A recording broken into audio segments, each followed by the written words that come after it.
Hi guys, this is Mario Obo. A few minutes ago, I was driving along the Hume Highway and I was listening to this radio program. And a particular girl was talking about how she met some South American guy. She said the guy was very handsome and they have very good chemistry, but she's very concerned because the guy is on a working holiday visa. And the visa is about 1 or 2 years, and after the visa expires, he's going to have to go back to South America.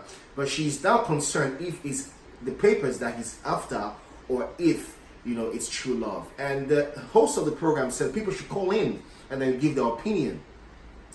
And 90% of the people who called in were talking about no, his papers. No one actually encouraged her to keep the relationship. But there was this particular lady who called. And she talked about, she called her name, her full name. She's an Australian lady, called her full name. And she said that she was married to a Ghanaian fella. And that the guy, they had a son together. They had gone to Ghana. They enjoyed themselves. They had the best time. And they were actually in love. But the day he got his papers, the day he got his visa, he sent her a text message telling her that, I'm not going to come back to you.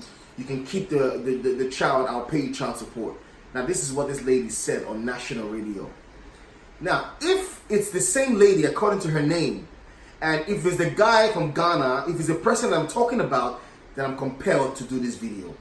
Now, that Ghanaian guy she's talking about, we both came to this country the same time. We actually worked construction in Castle Hill together the same time.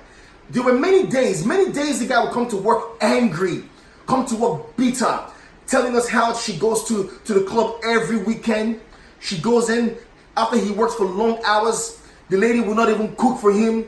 The lady will not even take care of the children of his son. The house is unkept. There are many times he comes home and the lady and her friends would disrespect him, talk to him anyhow, make him feel like shit. And then now he told us that he wants to go back to Ghana. We all encourage this guy to stay in that marriage. We encourage him to be in that marriage, to bear the pain that maybe she would change. But the day he got his papers, he decided to leave. There are many times the guy told us how different men will call him and tell him, tell your wife to stay away from my family. Your wife is causing trouble for my family. Tell your wife to leave my home alone. There are many times like that the guy had to go through emotional abuse just because he was in that marriage.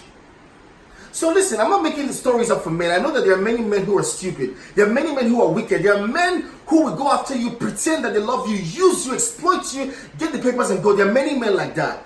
But sometimes we cannot generalize all stories and believe that every man in this world is evil. Or when he gets his papers, he will leave it. That is not the entire story.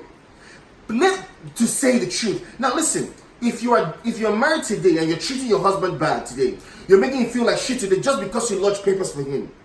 If the guy decides to leave tomorrow, please don't go and start telling people that he left you because of papers. Tell people the truth of how you abused him, of how you humiliated him, how you cheated on him, how you go about making him feel like he's worth nothing. Because we all know that in the process of getting papers, many things can go wrong. We know that it's hard to get a job when you don't have your full papers. We know that many of the centering benefits will be cut just because you lodge someone in. We know the challenges that come with lodging papers for someone. But when he decides to leave you tomorrow, I want you to actually say the truth of what really happened in that marriage. And don't put it that it is papers he's with. Because if you are treating your husband bad today, just imagine that you had a son. And the son was married to a woman that treats him the way you treat your husband now. Ask yourself, what advice would you give to your son? If you have made that advice in your mind, know for sure that that is the same advice that your husband is receiving from his own mother. My name is Mario Obo. God bless Africa. One love.